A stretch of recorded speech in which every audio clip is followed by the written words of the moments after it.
देखिए, वक्फ बिल को लेकर जो घमासान शुरू हुआ था वो अब तक थमता हुआ नजर नहीं आ रहा है। खास करके विरोधी खेमे की हम बात करें तो राजनीतिक रोटियां इस पर सेकने की भरपूर कोशिश की जा रही है। अब आपको सुनवाते हैं कि कांग्रेस सांसद यानी कि इमरान मसूद की तरफ से क्या कहा जा रहा है, सपा सांसद जियाउर रहमान पर क्या कह रहे हैं इस बिल को लेकर, और टीएमसी नेता कुणाल घोष का क्या कहना है, आप जरा सुनिए। आप हमारी सारी प्रॉपर्टी छीनना चाहते हो जो हमारे बुजुर्गों ने इसलिए दी थी कि आने वाली नस्लों को, गरीब बच्चों को, यतीमों को, मिस्किनों को उसका फ़ायदा मिल सके। क्या मान लें? हम लोग जा रहे हैं, हम लोग सुप्रीम कोर्ट जाएंगे, अलग अलग लोग जाएंगे। सुप्रीम कोर्ट कस्टोडियन है संविधान का, और ये लड़ाई मुसलमान की नहीं है, लड़ाई संविधान की है। वक्फ बिल का यकीनन हमने और तमाम विपक्ष पार्टियों ने विरोध किया है, और जब कानून के लिए लोकसभा राज्यसभा से ये बिल पास हो गया है तो फिर हमारे पास एक ही रास्ता बचता है, वो ख़ास तौर से कोर्ट का है। लेकिन फिर भी इस मुल्क की, इस देश की जो हमारे समाज की तंजीमें हैं उनसे मिलकर करके मशवरा कर फिर आगे का कदम उठाएंगे। ये वक्फ बिल हम लोग प्रोटेस्ट किया, ऑल इंडिया तृणमूल प्रोटेस्ट किया। ये धर्म के नाम पे वो एक स्पेशल मोटिव लेकर ये भाजपा वालों धर्म के नाम पे डिवाइड करने के लिए ऐसा एक कोशिश किया। देखिए, वक्फ बिल पर जमकर सियासत हो रही है और जो विरोध में मौलाना खड़े हैं अब वो भी मानने के लिए तैयार हो चुके हैं किस तरह से वक्फ संशोधन बिल तो आया है लेकिन वो विरोध कर रहे हैं। लेकिन वक्फ का जो बिल था, वक्फ बोर्ड था जो, उसके संरक्षण में जमकर घोटाले हुए। सुनिए डिबेट विद अर्नब में आखिरकार क्या हुआ। Two very distinguished leaders of Muslim community, मुफ्ती मंसूर ज़ियाई, पूरा भारत इनको जानता है, और सैयद बाबर अशरफ जी जो सेक्रेटरी जनरल ऑल इंडिया मोहम्मदी मिशन के लखनऊ से लाइव हैं। अशरफ साहब, ये बहुत खुलकर आज मुफ्ती मंसूर ज़ियाई कह रहे हैं कि जिन लोगों ने माल खाया, माल खा के बिल्डिंगें बनाई, इतनी प्रॉपर्टी बनाई, वो कौन होते हैं सवाल पूछने के लिए कि वक्फ बोर्ड गरीबों के बीच में कैसे डिस्ट्रीब्यूट होगी। आप खुलकर कह दीजिए इनको।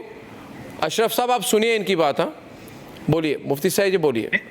नहीं, बाबर अशरफ साहब इस बात को बखूबी जानते हैं कि किन लोगों ने माल खाया है, किन के पास दौलतें हैं, किन्होंने हड़प किया है, किन्होंने 15-15 रुपए के भाड़े पर बड़ी बड़ी इमारतें लेकर के रखी है वक्फ की, जो 15 रुपए के भाड़े पर, 15-15 रुपए के भाड़े पर है साहब। मेरे पास 100 से ज्यादा रिकॉर्ड है लैंड के, जिनको 17-17 रुपए, 20-20 रुपए के भाड़े पर लेके रखा है, और 15-20 साल से उनके किराए तक नहीं। My God, look at that. ये तो लैंड स्कैम है। लोगों ने माल हड़प किया। बाबर अशरफ साहब बताएंगे क्या सच्चाई नहीं है कि लोगों ने माल, बाबर अशरफ साहब जवाब दीजिए, जमीनों को, वक्फ को, जमीनों को बेचा है? क्या ये सच्चाई नहीं है कि लोगों ने मालों को बिल्डरों के हवाले कर दिया? क्या ये सच्चाई नहीं कि हजारों एकड़ जमीनें हमारी बेच दी गई है? क्या ऐसे लोगों पर कार्रवाई नहीं करेंगे? बाबर अशरफ साहब जवाब दीजिए, कैसा हुआ है? क्या ऐसा हुआ है? धर्म के नाम पर ऐसा हुआ है? ऐसी स्कैम हुई है? बड़ी ईमानदारी से कहा जाएगा कि मुस्लिम रिप्रेजेंटेशन यानी कि जिन्हीं ने वक्फ किया है उनका वक्फ में रिप्रेजेंटेशन बहुत कम रहा। मैं समझ नहीं पा रहा। पॉलिटिकल विल से ऐसे लोगों को तवील अरसे से बैठाया गया जिन्हीं ने वक्फ की संपत्तियों को अपनी विल से लोगों को दिया और विल ऑफ द इंडोर को बालाए ताक रख दिया। मेरा सजेशन, मेरा यहाँ पे जो यानी कि मगर इन्होंने कहा, बाबर अशरफ साहब बात को ज्यादा कंट्रोवर्शियल ना करें, वो सीधी सवाल है, सीधा सवाल है। आप इतने जाने माने व्यक्ति हैं, आप बताइए कि बड़े बड़े मुस्लिम नेताओं ने पैसा बहुत बनाया क्या कि नहीं, या ये सब ये धर्म के नाम पर बहुत प्रॉपर्टी जिन्होंने मैं साफ कहता हूं कि बिल्कुल किया है, बिल्कुल किया है। मैं कह रहा हूं अशरफ साहब बहुत बड़ी बात कह दिया, बहुत बड़ी बात कह दिया। धन्यवाद, बहुत बड़ी बात कह दी, थैंक यू। और चलिए बड़ी खबर का रुख कर लेते हैं। All India Muslim personal law board की तरफ से राष्ट्रपति को चिट्ठी लिखी गई है और मिलने का समय मांगा गया है। दरअसल अब देखिए, दोनों सदनों से जब ये कानून पास हो चुका है, अब एक कदम दूर कानून बनने में, ऐसे में यानी कि राष्ट्रपति की मंजूरी के बाद ये कानून का रूप ले लेगा। लेकिन उससे पहले all India Muslim personal law board की तरफ से राष्ट्रपति को चिट्ठी लिख दी गई है। वक्फ बिल पर तुरंत मुलाकात का समय मांगा गया है। मंजूरी देने से पहले राष्ट्रपति से मुलाकात करने की बात कही गई है, समय मांगा गया है। मुलाकात होती है, बात क्या होती है ये देखना होगा। लेकिन कुल मिलाकर अभी भी घमासान वक्फ बिल को लेकर जबरदस्त तरीके से और इसी बीच बड़ी खबर आपको ये बता दें कि वक्फ बिल को लेकर देखिए नाराजगी देखने को मिल रही है। जेडीयू की तरफ से नाराजगी जताई गई है, यानी कि अब देखिए किस तरीके से जेडीयू के अंदर ही दो मत जो हैं वो देखने को मिल रहे हैं। वक्फ बिल जो दोनों सदनों से पास हो चुका है, वक्फ बिल समर्थन में जेडीयू में अब नाराजगी देखने को मिल रही है। जेडीयू के मुस्लिम नेताओं की आज प्रेस कॉन्फ्रेंस भी होने वाली है। दोपहर 1 बजे प्रेस वार्ता नेता करेंगे जेडीयू के, और क्या कहा जाता है ये देखना होगा, क्योंकि देखिए एक तरफ लगातार जेडीयू को लेकर अगर हम बात करें तो समर्थन दिया गया, तो दूसरी तरफ एक धरा ऐसा भी है जो नाराजगी जताता हुआ नजर आ रहा है। ऐसे में बड़ी चुनौती यहां पर देखने को मिल रही है, कैसे मनाया जाए नेताओं को जिनके अंदर नाराजगी देखने को मिल रही है।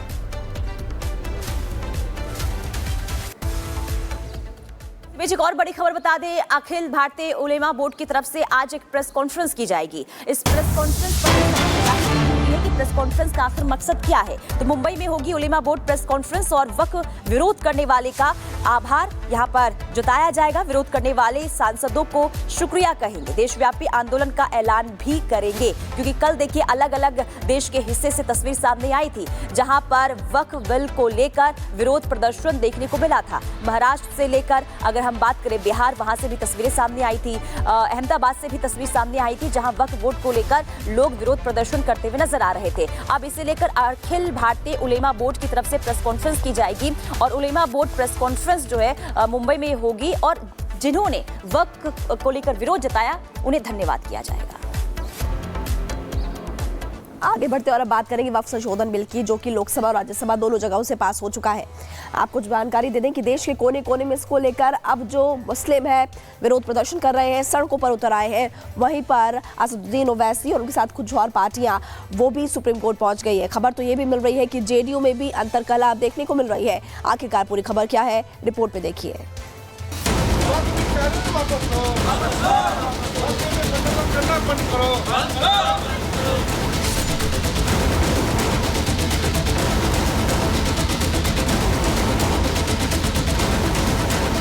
वक्फ संशोधन बिल को लेकर एक आम मुसलमान के दिमाग में वो सब भर दिया गया जो इस बिल में है ही नहीं, जिसका असर दोनों सदनों से बिल पास होते ही अब दिख रहा है। शहर शहर विरोध प्रदर्शन ही नहीं, सियासी नारेबाजी और बगावती तेवर की तस्वीरें सामने आ रही हैं। सड़कों पर विरोध प्रदर्शन, जेडीयू में बगावत और राष्ट्रपति से मुलाकात का मांगा समय। फिलहाल उम्मीद यानी वक्फ संशोधन बिल के खिलाफ विपक्ष के साथ विरोधियों की सियासत इसी के चारों तरफ घूम रही है, क्योंकि काले अध्याय का अंत होने आया तो सेकुलरिज्म की चादर ओढ़े कुछ लोग बौखलाए हुए हैं। सदन में वक्फ संशोधन बिल पारित हुआ तो तुष्टीकरण और वोट बैंक की राजनीति करने वाले सड़कों पर उतर आए। दूसरी तरफ AIMPLB यानी all India Muslim personal law board राष्ट्रपति के दरबार में गुहार लगा रहा है। मुस्लिम पर्सनल लॉ बोर्ड ने तत्काल राष्ट्रपति से मुलाकात का समय मांगा है। मुस्लिम पर्सनल लॉ बोर्ड नहीं चाहता कि राष्ट्रपति इस बिल को मंजूरी दे, लेकिन मामला सिर्फ विपक्ष और मौलानाओं के विरोध प्रदर्शन और राष्ट्रपति से गुहार तक सीमित नहीं है। सियासी विरोध एनडीए में भी उफान मार रहा है। खासकर जेडीयू में तो बगावती सुर बुलंद करने वालों की फहरिस्त लंबी होती दिख रही है। वक्फ बोर्ड की मनमानी के खिलाफ नीतीश कुमार ने जब खुलकर संसद में मोदी सरकार का साथ दिया तो नीतीश कुमार के सामने मुश्किलें खड़ी हो गई। नीतीश कुमार की पार्टी के नेता और बिहार अल्पसंख्यक के प्रदेश सचिव शहनवाज मलिक ने पार्टी के स्टैंड से नाखुश होकर इस्तीफा दे दिया। कासिम अंसारी ने भी जेडीयू से अपना नाता तोड़ दिया। कुछ जो सेकुलर पार्टियां और जो अपने आप को सेकुलर नेता जो कहते थे, उनका कहीं ना कहीं पर्दाफाश जो है हुआ है। हम लोग जो है इसकी लड़ाई जो है